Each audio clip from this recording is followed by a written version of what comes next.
Bah, kenapa ibu ayah meninggal? Mak ayah kau kemalangan masa kau kecil. Cepatlah. Pakai tu pun lambat.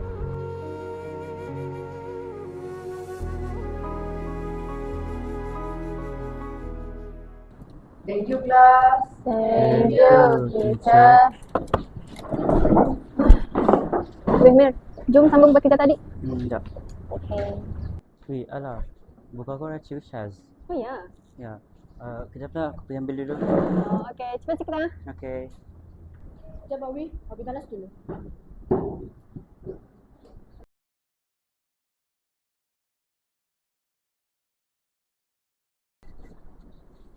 Kau buat apa ni?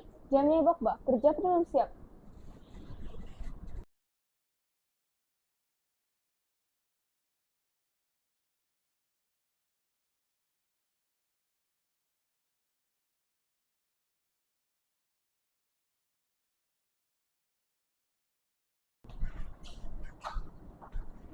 Weh, kau dah nampak tak kotak usul aku? Dah nampak lah.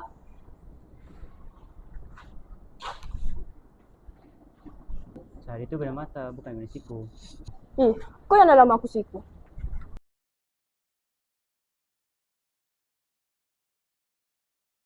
Ibu, Amy rasa bersalah.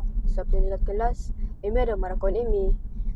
Amy merasa lebih-lebih pula. Sebab tadi dia gurau sikit je. Sebab itu ibu selalu pesan, kalau bergurau jangan berlebihan. Bukan ibu, dia gurau sikit je. Tapi Amy yang marah lebih-lebih. Kalau macam tu, Amy kena minta maaf lah dengan kawan Amy. Amy dan kawan-kawan kan masih remaja. Okeylah ibu.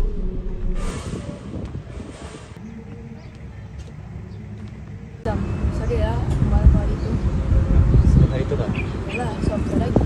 Siapa ni? Macam ni. Lepas kelas BI, Amy cari bawah pensel.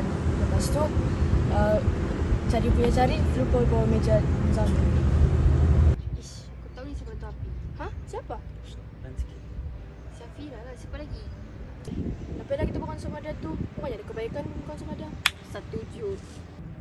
Mana-mana kamu jalan? Nak, maafkan Mak. Tahun ini kamu berdua sahaja dengan Abah ya.